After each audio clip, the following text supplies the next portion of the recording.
tinotolerate yung mga ganito. Kung ganitong klaseng ahente ka, dapat mag-resign ka na. Jake ay sobrang pasaway talaga to. Ginagamit niyang mga dahilan ay mga kathang kasinungalingan. So dapat hindi po natin ginagawa ang mga ganitong bagay.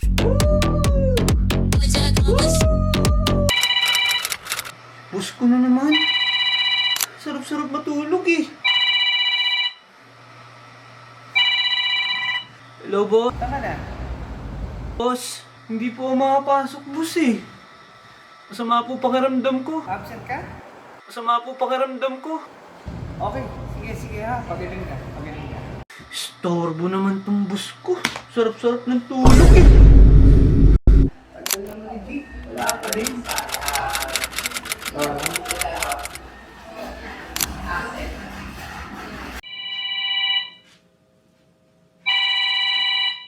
Uy, tumatawagin.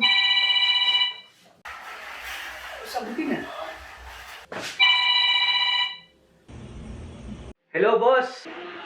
Jake, good morning. Oh, asan ka na?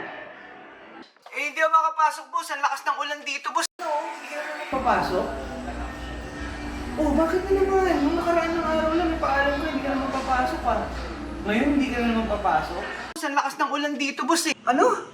Ha? Umuulan? Ano umuulan? Ay, napaka... taas na sikat ng araw dito sa Quezon City ah. Ano, saan ka ba?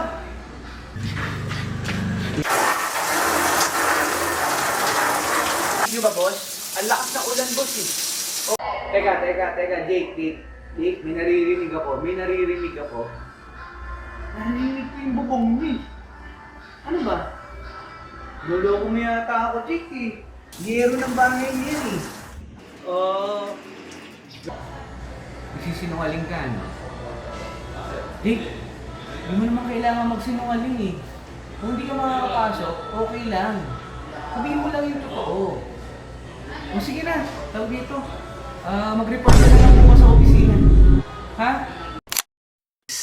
Subukan mo lang pumasok sa office.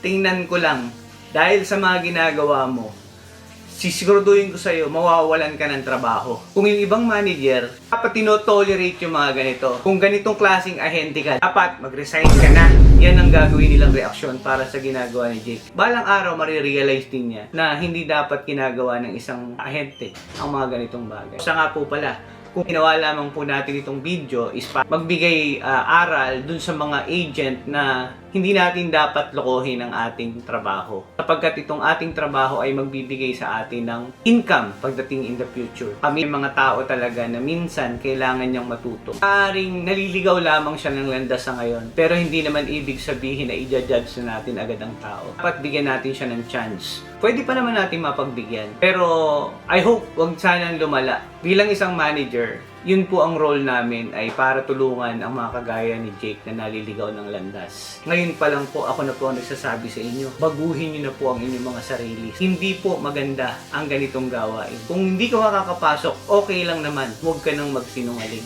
Hindi mo ikagagaling sa trabaho ang sobrang galing mong magsinungaling. Mahalin po natin ang ating mga trabaho. Kaya nga po pala, kung meron po kayong mga nais na mga gawa ng reenactment video, ay maaari lamang pong i-comment sa baba. And maraming salamat po sa mga nanonood ng aming video at naway meron po kayong natutunang aral dun sa ginawa po namin ni Jake at nawa po ay magbigay ng lesson sa bawat isa. Gayon din po sa mga ahente na kung kayo man po ay naliligaw ng landas sa ngayon, kung kaya po natin magbago po tayo. Hindi man po para sa ating sarili, is para naman po sa ating mga pamilya. Hanggang sa muli, at ako po ay nagsasabi sa inyo ng magandang araw sa inyong lahat at happy selling. Bye-bye!